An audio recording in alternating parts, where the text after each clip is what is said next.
पर 7 मई 2025 को हुई प्रेस कॉन्फ्रेंस के दौरान भारत ने अपनी प्रतिक्रिया को केंद्रित, संतुलित और गैर उत्तेजक बताया था। यह विशेष रूप से स्पष्ट किया गया था कि पाकिस्तानी सैन्य ठिकानों को निशाना नहीं बनाया गया। साथ ही दोहराया गया कि भारत में किसी भी सैन्य लक्ष्य पर हमले का उचित जवाब दिया जाएगा। 7 से 8 मई 2025 की रात को पाकिस्तान ने उत्तरी और पश्चिमी भारत में स्थित कई सैन्य ठिकानों को, जैसे कि अवंतीपुरा, श्रीनगर, जम्मू, पठानकोट, अमृतसर, कपूरथला, जालंधर, लुधियाना, आदमपुर, भटिंडा, चंडीगढ़, नाल, फलौदी, उत्तरलाई और भुज पर ड्रोन और मिसाइलों से हमला करने का प्रयास किया। इन हमलों को इंटीग्रेटेड काउंटर यूएस ग्रिड और वायु रक्षा प्रणालियों द्वारा निष्क्रिय कर दिया गया। इन हमलों का मलबा कई स्थानों से बरामद हुआ, जो कि पाकिस्तानी हमलों का प्रमाण है। Pakistan attempted to engage a number of military targets in northern and western India using drones and missiles. These places included Avantipura, Srinagar, Jammu, Pathankot, Amritsar, Kapurthala, Nal, Jalandhar, Ludhiana, Adampur, Bhatinda, Chandigarh, Falodi, Uttarlai and Bhuj. These were neutralized by the integrated counter unmanned aerial system and other air defense systems.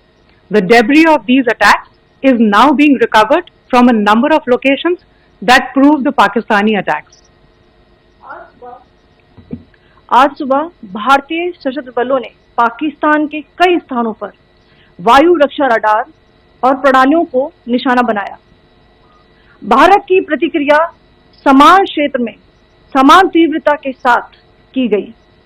यह विश्वसनीय रूप से ज्ञात हुआ कि लाहौर में स्थित एक वायु रक्षा प्रणाली को निष्क्रिय कर दिया गया। Today morning, Indian Armed Forces targeted air defense radars and systems at a number of locations in Pakistan. Indian response has been in the same domain with the same intensity as Pakistan. It has been reliably learnt that an air defense system at Lahore has been neutralized. Pakistan ने नियंत्रण रेखा पर आकरण गोलीबारी की तीव्रता बढ़ा दी है, जिसमें कुपवाड़ा, बारामूला, उरी, पुंछ, मेंढर और राजौरी क्षेत्रों में मोर्टार और भारी तोपखाने का इस्तेमाल किया जा रहा है। Pakistan has increased the intensity of its unprovoked firing across the line of control using mortar and heavy calibre artillery in areas in Kupwara, Baramulla, Uri, Poonch, Mendhar and Rajouri sectors in Jammu and Kashmir. 16 innocent lives have been lost, including 3 women and 5 children due to the Pakistani firing. Here too, India was compelled to respond to bring mortar and artillery fire from Pakistan to a halt.